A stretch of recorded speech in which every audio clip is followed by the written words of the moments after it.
આકાશવાણી અમદાવાદ વડોદરા પ્રાદેશિક સમાચાર સોનલ પરમાર વાંચે છે.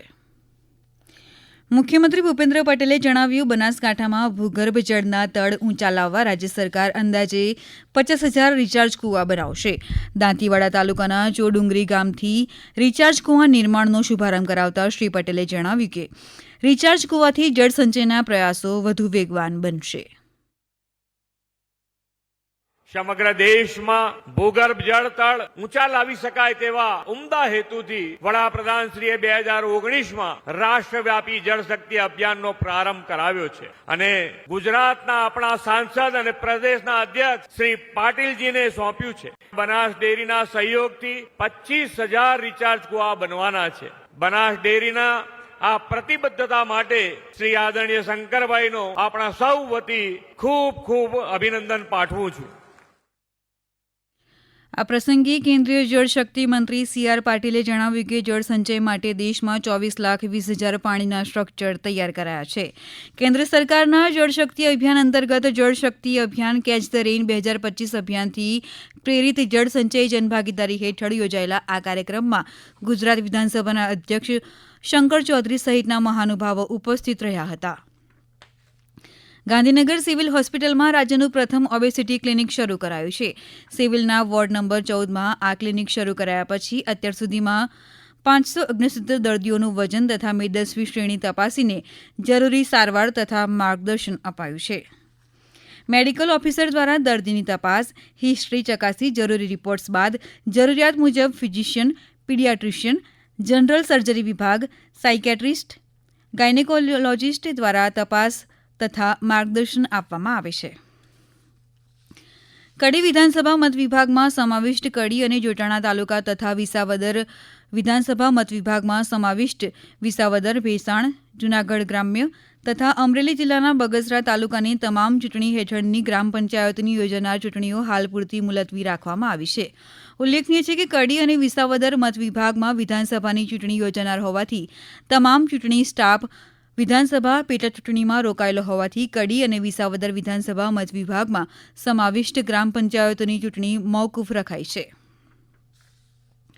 મહેસાણા જિલ્લાના ઊંઝા તાલુકાની 28 ગ્રામ પંચાયતની ચૂંટણી જાહેર થઈ છે, જેમાં 14 ગામમાં મહિલા સરપંચ બનશે. 9મી જૂનથી ઉમેદવારી પત્ર ભરવાની શરૂઆત થશે, જ્યારે 22 જૂને મતદાન અને 25મી જૂને મતગણતરી હાથ ધરવામાં આવશે.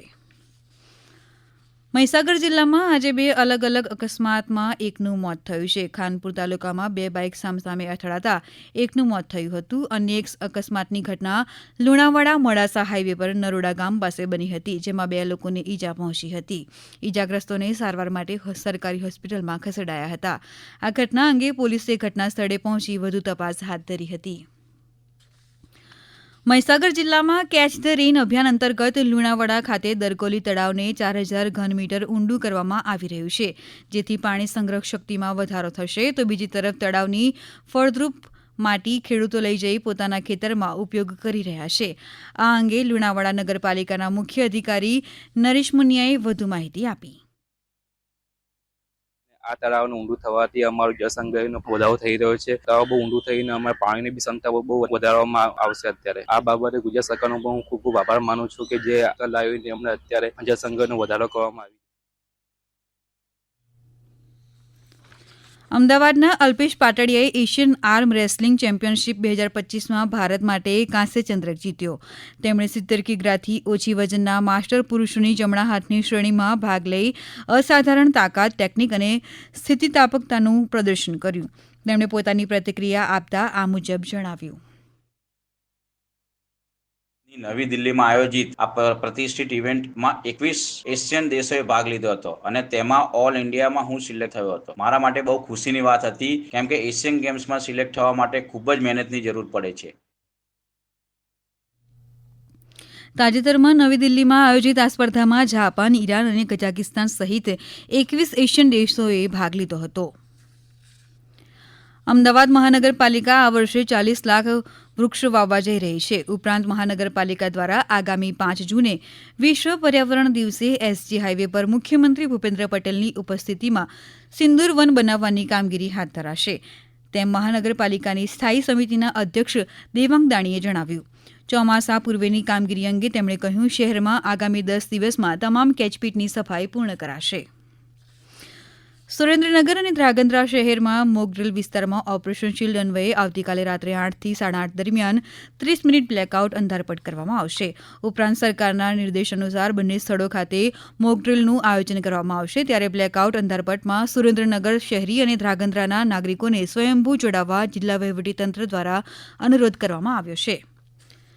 આ સમાચાર આપ આકાશવાણીના અમદાવાદ વડોદરા કેન્દ્ર પરથી સાંભળી રહ્યા હતા.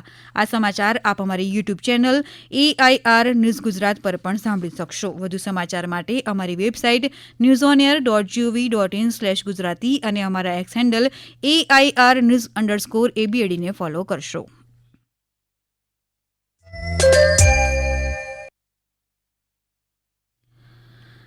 હવે પછી આપ સાંજે 7:10 પ્રાદેશિક સમાચાર સાંભળી શકશો. આકાશવાણીના અમદાવાદ વડોદરા કેન્દ્ર પરથી પ્રાદેશિક સમાચાર પૂરા થયા.